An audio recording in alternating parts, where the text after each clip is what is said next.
Oui, bonjour, merci beaucoup. Bonjour pour cette partie en français exclusivement de la conférence de presse au cours de laquelle nous allons essayer de répondre à un certain nombre de questions. Nous en avons beaucoup qui nous viennent de plusieurs pays du continent africain. Pour répondre à ces questions, comme il a été dit, nous avons le docteur Migo, qui est le coordinateur du programme de vaccination et de la mise au point des vaccins au bureau régional de l'OMS pour l'Afrique, ainsi que le docteur Baldé, qui est le chef de l'équipe des partenariats opérationnels.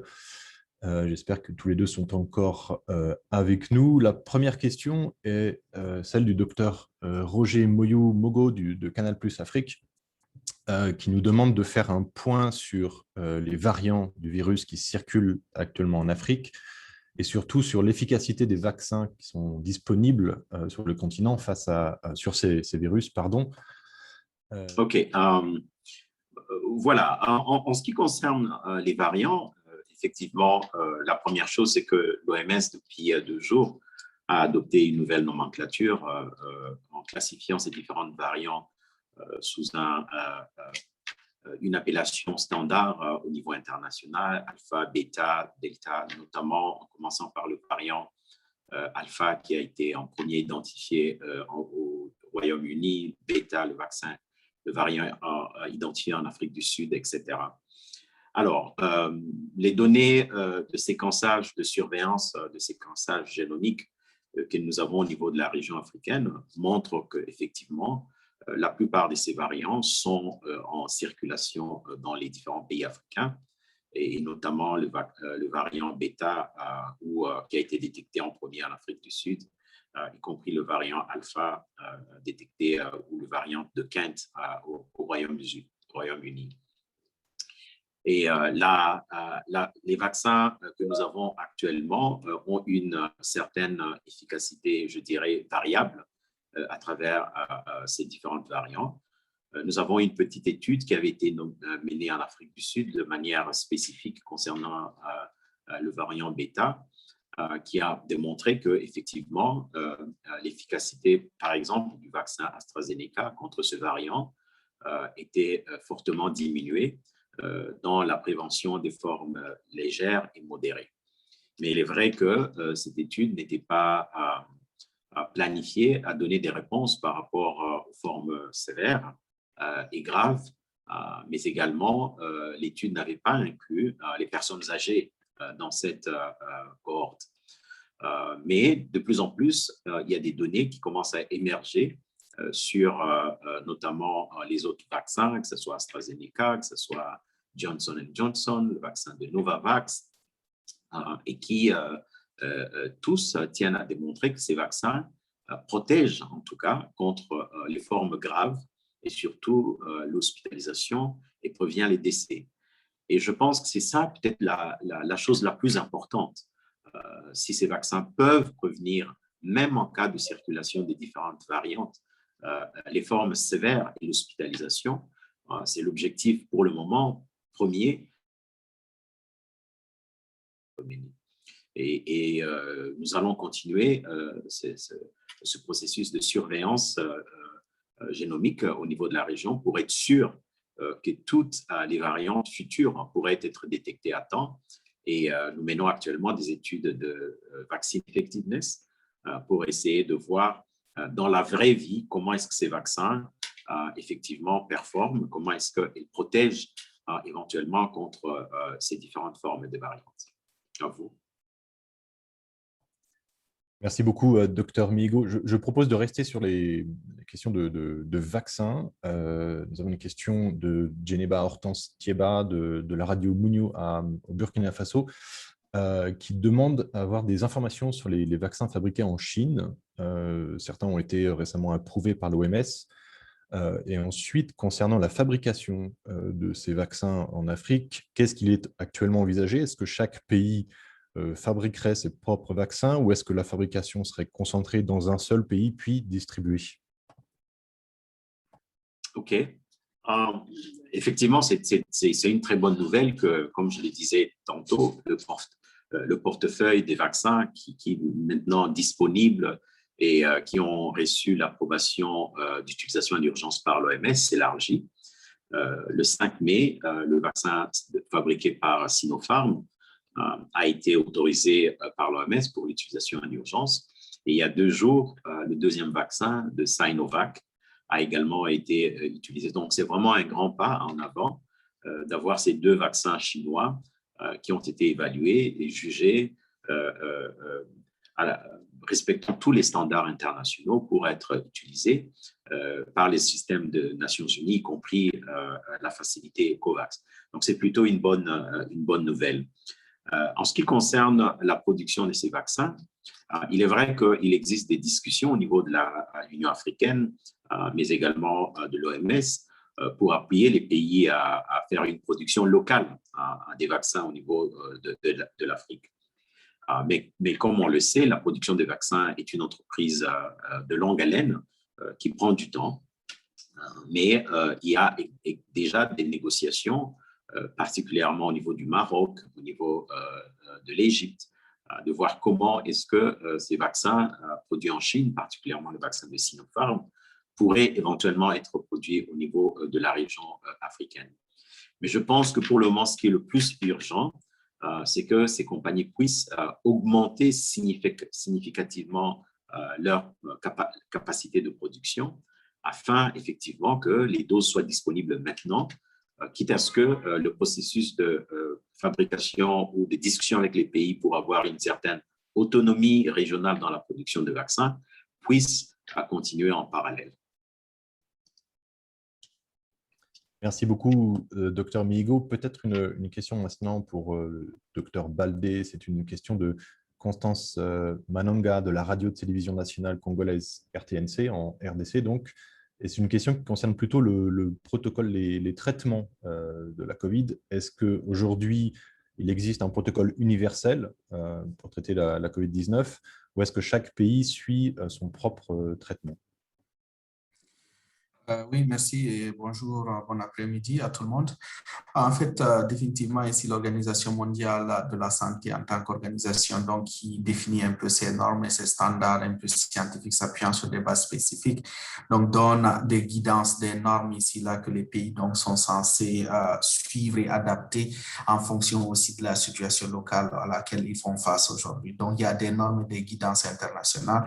Tout à l'heure, on a entendu le collègue du Sénégal qui nous a donné l'exemple, par exemple, de ce qu'ils utilisaient pendant un certain temps et après qu'ils ont changé aujourd'hui donc pour la prise en charge donc des cas sévères et puis des cas graves aussi donc de COVID-19, donc avec l'utilisation donc des corticostéroïdes en association avec certains antibiotiques. Donc il y a des guides, effectivement des guides de pratique qui sont élaborés, qui sont testés, qui sont adaptés au fur et à mesure en fonction du niveau de connaissance que l'on a aussi donc de cette maladie-là, qui sont partagés avec les pays, que nous essayons de véhiculer autant que possible donc pour qu'il y ait vraiment une certaine utilisation optimale donc, de ces guidances-là. Donc oui, des normes et des standards existent aujourd'hui donc pour les différents types donc, de maladies, de stages en fait, de maladies, que si c'est des cas simples, des cas donc, modérés, des cas sévères, encore donc des cas très très graves. Mais clairement, donc, il y a une base qui existe là, notamment pour les cas sévères, par exemple pour l'utilisation de ces corticostéroïdes, couplée donc avec l'utilisation aussi d'une certaine antibiothérapie, avec l'oxygénothérapie évidemment. Donc la ventilation qu'on appelle pour pouvoir améliorer donc les chances de survie et les chances donc de guérison des différents patients donc qui sont atteints par la COVID. Donc, mais une fois de plus, la science elle n'est pas figée, c'est quelque chose qui évolue donc qui est adapté en fonction aussi à des réalités des variants. Le docteur Mihigo vient d'en parler, les variants, le docteur Mouiti en parlait tout à l'heure. Il y a plusieurs variants qui circulent, donc nous sommes en train d'apprendre, mais nous sommes là, nous accompagnons et nous travaillons les pays afin de pouvoir donc avoir les meilleures formules thérapeutiques pour soigner les patients. Merci et à vous. Merci beaucoup, Dr Baldé. Nous avons maintenant une question de Jeanne Richard de RFI qui demande des précisions sur les pays qui n'ont pas encore de vaccin. Alors peut-être Dr Mihigo qui peut répondre à cette question. Pourquoi n'ont-ils pas accès au vaccin? Est-ce que c'est eux qui les refusent? Et si oui, pourquoi? Et j'ajoute à cette question une question de Constance Mananga de la radio-télévision congolaise qui demande s'il est envisagé de changer de vaccin dans le portefeuille de COVAX, sachant qu'AstraZeneca connaît des petits problèmes d'acceptation. Vous pouvez reprendre la deuxième la dernière question de La dernière Mananda. question, la dernière question concerne le COVAX. Vous avez commencé à en parler. Est-ce qu'il est envisagé de changer dans son portefeuille, de changer de vaccin, sachant que AstraZeneca semble assez peu accepté? Mais la première question concernait donc les pays qui n'ont pas encore reçu de vaccin et pourquoi? Non, très bien. Comme je l'ai dit, nous avons aujourd'hui, et d'ailleurs fort heureusement, 51 pays en Afrique qui ont déjà commencé ou reçu des vaccins, le tout dernier étant le Tchad, qui ont reçu des vaccins de Sinopharm hier. Donc, il nous reste uniquement 3 ou 4 pays. Donc, nous avons le Burundi, l'Érythrée et la Tanzanie. Et il y a également ce que nous appelons communément la République sahraoui démocratique qui n'a pas encore des vaccins également. Alors, pour ces 3 pays en particulier, les raisons sont diverses. Nous avons la Tanzanie qui, effectivement, après toute une longue période où le pays n'avait pas voulu rejoindre l'initiative COVAX, nous avons eu des développements très positifs ces derniers jours où le pays a accepté les conclusions d'un comité scientifique qui a été mis en place par la nouvelle chef d'État. C'est un nouveau développement que nous avons salué de manière très positive. Et je pense que tout porte à croire que le pays va effectivement aller de l'avant et rejoindre l'initiative COVAX. Nous sommes en pourparlers avec la Tanzanie et éventuellement commencer à administrer les vaccins dans les meilleurs délais. La situation est un peu différente au Burundi et en Érythrée, où nous n'avons pas de raisons suffisantes pour savoir pourquoi ces 2 pays en particulier ne veulent pas commencer la vaccination. Nous continuons à travailler avec ces 2 pays pour les emmener effectivement à intégrer la composante vaccination dans leur arsenal de riposte. Je tiens à souligner que ces 2 pays quand même continuent à travailler avec nous pour tout ce qui concerne la prévention à travers les mesures barrières, à travers la prise en charge de cas, etc. Alors, en ce qui concerne changer des vaccins, effectivement, comme je l'ai dit avant, la facilité COVAX est en train de tout faire pour diversifier le portefeuille de vaccins. On a vu combien le monopole d'un seul vaccin, lorsqu'il y a des problèmes, a créé suffisamment de soucis. Dans l'appel que nous avons lancé, qui a été envoyé au niveau des pays membres de l'Alliance qui ont souscrit à COVAX, on leur a demandé pour l'allocation qui commence, ce que nous appelons la 4e allocation, de faire leur choix entre différents vaccins. Donc, on a donné au pays le choix de choisir entre le vaccin d'AstraZeneca, le vaccin de Johnson & Johnson et le vaccin de Pfizer. Donc, ces 3 types de vaccins existent maintenant dans le portfolio de COVAX pour les prochaines livraisons. Et les pays doivent se prononcer sur, soit maintenir l'allocation actuelle uniquement avec AstraZeneca ou bien utiliser 2 types de vaccins différents parce que nous avons déjà des pays qui ont reçu 2 types de vaccins différents à travers COVAX. Des pays comme Cap-Vert, des pays comme la Tunisie, le Rwanda ont reçu, le Togo dernièrement, ont reçu les vaccins de Pfizer et le vaccin de AstraZeneca. Alors, plus les doses vont devenir disponibles, plus cette offre diversifiée sera offerte aux pays qui pourront choisir le type de vaccin dont ils pensent est le mieux adapté à leur pays. Donc, il n'y a jamais eu d'obligation au sein de COVAX d'imposer un type de vaccin par rapport à un autre. Mais je tiens à souligner que le vaccin de AstraZeneca reste un vaccin qui est fortement demandé par beaucoup de pays. Et lorsque des doses deviennent disponibles, les pays réellement demandent à ce que ce vaccin leur soit distribué. Donc, ce n'est pas une situation générale de refus de ce vaccin. À vous. Merci, Dr Mihigo. Et pour la dernière question, peut-être Dr Baldé peut y répondre. Enfin, vous me dites, est-ce qu'on peut parler dans certains pays d'une 3e vague, comme au Nigeria? Dans ce cas-là, est-ce qu'il y a un variant particulier qui est impliqué? Et surtout, une question un peu plus compliquée à répondre, combien de vagues va-t-on connaître? À quel moment est-ce que tout ceci va s'arrêter?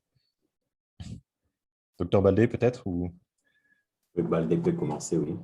Oui, Vas-y, après, absolument. vous prendrez la suite. Ouais. Absolument, c'est ça, c'est ça. Merci beaucoup pour la réponse. Effectivement, je pense que on suit toute l'évolution de la situation des nouveaux cas de COVID, donc avec beaucoup d'attention dans l'entièreté de la région. Comme le docteur Moïti disait tantôt, là, actuellement, ce que nous avons observé donc une augmentation quand même assez importante donc, de cas de COVID dans environ 14 pays, donc qui nous préoccupent actuellement. Donc, je ne vais pas vous les lister ici entièrement, mais clairement, donc, il y a une augmentation importante donc, de ces pays. Et même autour, par exemple, de ces derniers jours-là, on a vu vraiment une augmentation de près de 30% donc, de cas dans des pays comme en Sierra Leone, en Guinée-Bissau, dans le Nigeria aussi. Donc, mais c'est par rapport à de là où est-ce qu'on vient. Donc, on voit cette augmentation importante qui est là actuellement, donc que nous sommes en train donc, de suivre, que nous sommes en train de pouvoir comprendre et investiguer davantage et accompagner les pays et voir dans quelle mesure est-ce que les actions concrètes peuvent être prises là pour les accompagner. Et comme on l'a dit tout à l'heure, toute cette réponse-là, elle doit être vraiment comprehensive, peut-être holistique, si je puis me permettre ainsi. Donc, en tenant compte de tous les différents piliers, donc que l'on surveille très, très, très bien, que l'on fasse du contact tracing, que l'on puisse faire isoler les cas, que l'on puisse prendre en charge donc les cas à différents niveaux, dans les différents niveaux donc des systèmes de santé. Mais en même temps aussi, on comprend qu'il y a ce contexte-là actuellement donc fatigue qui est là. Donc, tout cela sont des événements aujourd'hui qui ne nous aident pas beaucoup. Mais par contre, je pense que l'appel qui a été lancé par la directrice régionale donc pour pouvoir accroître les efforts autant au niveau des communautés qu'au niveau donc des États, qu'au niveau des professionnels, pour pouvoir faire face donc à cette augmentation importante-là. Je pense que c'est quelque chose d'utile et je crois qu'on a réussi jusqu'à maintenant de pouvoir sauver la région et de faire ce travail collectif-là pour répondre donc à la pandémie donc, dans notre région. Je crois que ces efforts-là devraient être continués. Donc, peut-être le docteur Mihigo pourrait compléter mon point de vue. À vous et merci. Oui, très rapidement. Je pense que la seule façon pérenne de prévenir les vagues futures et ultérieures, effectivement, c'est d'augmenter l'immunité de la population. La vaccination aura certainement un rôle important à jouer dans ça. On a vu dans les pays qui ont pu vacciner une grande partie de leur population, le nombre de cas diminue et diminue d'une manière, je dirais, pérenne. Donc, tant que nous n'aurons pas suffisamment beaucoup de personnes qui seront immunisées, qui seront vaccinées, qui seront protégées, il n'est pas surprenant, effectivement, que nous ayons cette, je dirais, épidémie qui va être de manière cyclique affecter nos différentes régions et nos différents pays.